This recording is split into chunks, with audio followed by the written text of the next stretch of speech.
This is a diabolical question for Dan Graziano. I want you looking at me as you hear it read one more time. Which number 3 overall pick had the most rushing yards in his playoff career? It's diabolical because, like, you have to know who went number 3 overall, and then it's playoffs. Like, Barry Sanders was the 3rd pick in the draft. Right. He played some playoff games, but he didn't play a ton of them. I just can't come up with anybody else that I know for sure is the 3 pick. I'm going to guess Barry Sanders. What if I gave you a hint? Correct. What if I told you that I used to sleep in footy pajamas with his number on it? I don't know how I would What if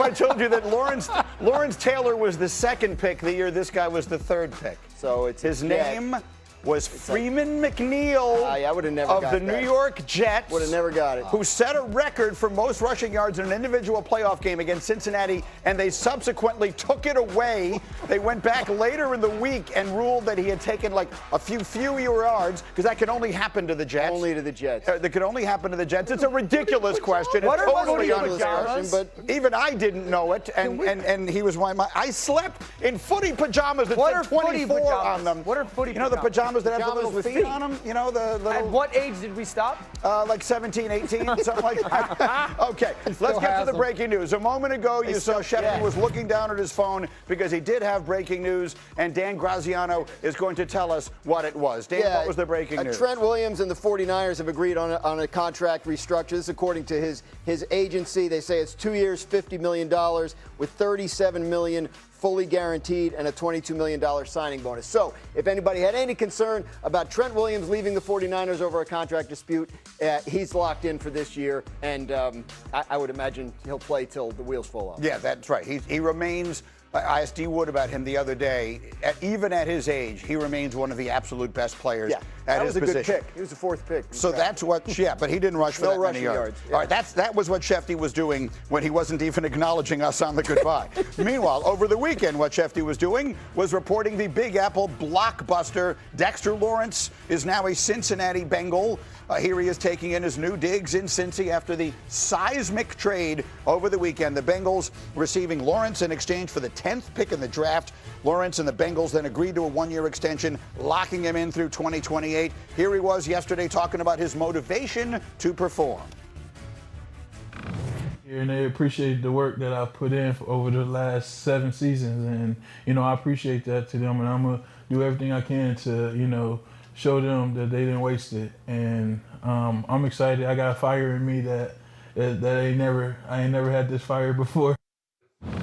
So, for all the people who are wondering about this trade, here's what I posted. Trades are not supposed to be fleecings. Sometimes they work out that way. It's supposed to be something that could work out for both teams, and I think this makes sense for both teams, starting with Cincinnati. If you're trying to keep Joe Burrow excited about the program, Dexter Lawrence has a much better chance of doing that than anyone they would have taken number 10 this year. First time since they've had Joe Burrow that they're actually all in. They've spent a lot of money on the offensive side and really wide receiver. They've left the defense just lacking. Now they've invested in Boye Mafe. They've invested in Brian Cook. And now they go trade for Dexter Lawrence. The most money Cincinnati has spent since Joe Burrow's, I think, 21 season, which I believe they went to the Super Bowl. They're all in. And this is the right thing to do. Now the pressure all falls on Joe Burrow. Joe's got to stay healthy, and he's got to be the MVP style of quarterback that we've watched him play. This is a defense that has been absolutely putrid for years. They've invested picks and they've invested money. Now it falls on Joe. He's basically gotten everything that he's wanted. He's got to play a full season, and he's got to play at an incredibly high level. And I think on top of talking about the money invested on the defensive side of the ball, specifically with Dexter Lawrence, you're bringing over a captain, a leader that's going to come set a tone on a defense that you said has been terrible for the Cincinnati Bengals. So now when you bring in a guy like Dexter Lawrence, right away you just got better in the secondary. Right away, Boye Mafe has just become a bigger addition on the edge because the amount of double teams that Dexter Lawrence is going to take up front. So a move like this helps you at every level of your defense because he's that good of a player, an all-pro type of guy. And Graz, I really like the point you made this morning about the division. Yeah, and the way Cincinnati looks at it, they're the only team in the AFC North that didn't change head coaches this offseason. So whatever you think of those other teams and their rosters, they're all in something of a transition phase. So I think if you're Cincinnati, you're looking at it and going, this is gettable. Like, we've had a Super Bowl caliber offense every time Joe Burrow has been healthy since we drafted him. Where we've been lacking is defense, so that's the focal point of the offseason. This is an elite player. He's a well-regarded and well-respected player among other players in the league. The Cincinnati, the vibes are high right now. T. Higgins played with him in college. B.J. Hill played with him with the Giants. Like, they're excited to have him, and I think the energy that he'll bring to that side of the ball is as big as anything. Is there something to say? We talk about Joe Burrow having to show up.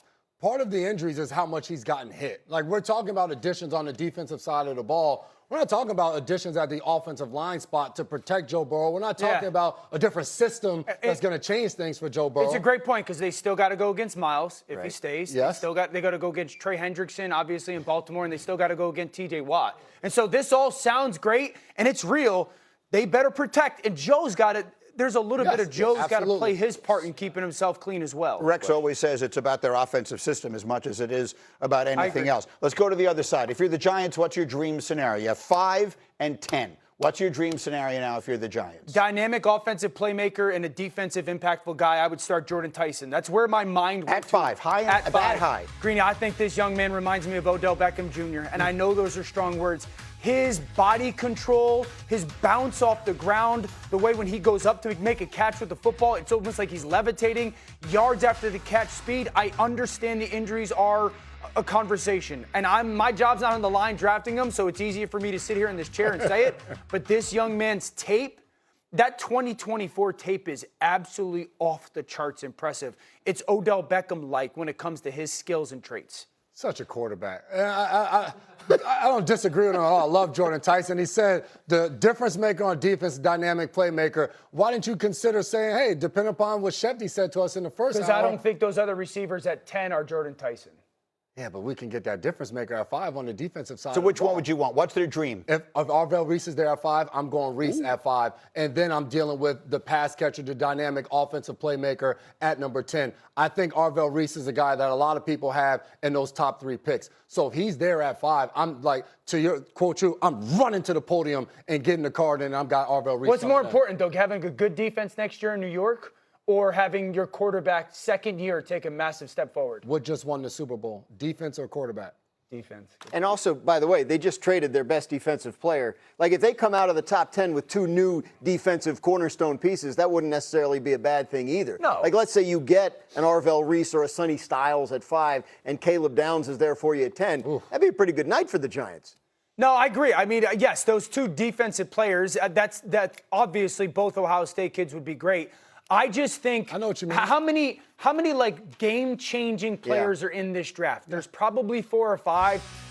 Arvell Reese, Sonny Styles, Jeremiah Love, and Jordan Tyson. That's kind of my vision on that group. Other good players, but like difference makers. Arvell Reese is great. He's great.